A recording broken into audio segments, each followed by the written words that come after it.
அன்பான நண்பர்களே, நம்ம உலகத்தில் பார்த்தா சில பேர் ரொம்ப பக்தியாக இருப்பாங்க. சில பேர் கொஞ்ச நாள் போனால் பக்தியெல்லாம் விட்டுட்டு ஆண்டவர் நான் கும்பிட்றது இல்லைங்க அவ்வளோதான் அப்படின்னு சொல்லுவாங்க.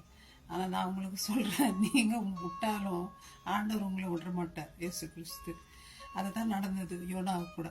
யோனா என்ன பண்ணுறாரு, ஆண்டவருடைய ஊழியக்கார் ஆண்டவர் போய் நினிவேயில் பிரசங்கம் பண்ணுன்னு சொல்கிறாரு. ஆண்டோடைய வார்த்தை கேட்காம நினிவே ஆட்களுக்கு மனந்திருப்பல் சொல்கிறதுக்கு விருப்பப்படாமல் என்ன பண்ணார், தர்சீஷுக்கு போயிடுறார். தர்சீஷுக்கு போய் மீன் வயிற்றுல போய் அப்போ மனம் திரும்பி ஆண்டவரிடத்துல வரார்.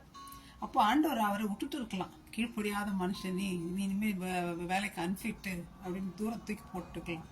ஆனால் ஆண்டவர் அவரை விடலைங்க. மனம் இறங்கும் தேவன், நீடிய பொறுமையும் சாந்தமும் உள்ள தேவன் இயேசு கிறிஸ்து அவரையே கொண்டு திருப்பியும் நினிவேக்கு அனுப்புறார். நினிவேல பாவம் செஞ்ச மக்களை அடிக்கிறதுக்கு ஆண்டவருக்கு மனசு இல்லை.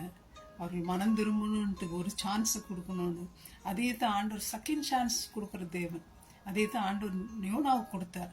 ஒரே அடி அடிச்சிருக்கலாம் ஆண்டவர் யோனாவை, கீழ்ப்படிவ மாட்டேங்கிறன்ட்டு. ஆனால் அடிக்காம உயிரை கொடுத்து திருப்பி என் ஊழியத்தை செய்யன்னு திருப்பி தூக்கி விட்டாரே. ஒப்பா பாப்பா, எவ்வளோ கருணை உள்ளம் படைத்த தேவன் அவர். நம்ம கூட எத்தனை நாள் ஆண்டவர் கூப்பிடும்பொழுது ஆண்டவர் வேலையை செய்யறதுக்கு எத்தனை நாள் முறுமுறுத்துருக்குறோம், எத்தனை நாள் நம்ம சோம்பேறியா தூங்கியிருக்கிறோம், எத்தனை நாள் நம்ம வேலையை நம்ம பார்த்துட்டு இருக்கிறோம். ஃப்ரெண்ட்ஸ், கம் ஆன் ஃப்ரெண்ட்ஸ், ஆண்டவருக்கு போகிறதுக்கு யாருமே கிடையாது நம்மளை தவிர. ஆண்டவருடைய நற்செய்தியை சொல்கிறதுக்கு யாருமே கிடையாது. நம்ம என்ன பண்ணிகிட்ருக்கோம்? ஆண்டவர் கூப்பிட்றாரு, நான் உனக்காக அடிக்கப்பட்டேன்ப்பா, நீ எனக்காக என்ன செய்தாய் ஆண்டவர் கேட்குறார். மக்கள் எல்லாம் அழிந்து போகிறாங்க, நித்திய ஜீவனுக்கு போன நேற்று அதை தான் ஒரு நண்பரோடு பேசிட்டு இருந்தேன். அவங்க சொன்னாங்க, நான் கிறிஸ்டியனை விட்டுட்டேன், கிறிஸ்டியானிட்டியில் இல்லை, இப்போ என்னவா இருக்கீங்க, கடவுளே இல்லை. அப்போ நான் ஒரு கேள்வி கேட்டேன். குழந்தை பிறக்கும்போது எங்கேயோ வந்து மூச்சு வருது, அந்த மனுஷன் சாகும்போது அந்த மூச்சு எங்கேயோ போகுது, உடம்பு தான் நம்மகிட்ட இருக்கு. அப்போ அந்த மூச்சு எங்கே போகுது? மறுவாழ்வு உண்டு, மறித்த பிறகு ஒரு உண்மையான வாழ்க்கை உண்டு. நீங்கள் மெடிக்கல் லைனில் இருக்கிறீங்க, அதை நினைக்காம விட்டுட்டு இருக்கிறீங்களே, பைபிள் தான் சொல்லுது. அதை மறுவாழ்வுக்கு நம்ம போனோம்னா ஒரே வழி இயேசு கிறிஸ்து. அந்த இயேசு கிறிஸ்துவை நீங்கள் நம்பலையே, விட்டுட்டீங்களே. ஆனால் அவர் உங்களை விடலை, கண்டிப்பாக உங்களை துரத்தி வருவார்.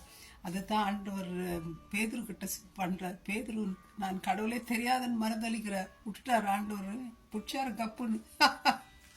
உன் மேலே தான்ப்பா என் சபையை கட்டுவேன். ஆகவே நீங்கள் யாராக இருந்தாலும் சரி, ஆண்டவரை விட்டுட்டு இருந்த ஆண்டவர் உங்களை விட்டுட்டாருன்னு நினச்சிக்காதீங்க.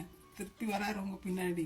நீங்கள் ஆண்டவருக்காக எழும்ப போகிறீங்க, ஆண்டவருக்காக ராஜ்யத்தை கட்ட போகிறீங்க. ஆண்டவர் உங்களை ஆசீர்வதிக்க போகிறார், உங்களை கொண்டு யூஸ் பண்ண போகிறார், பார்க்க போகிறீங்க நீங்கள்.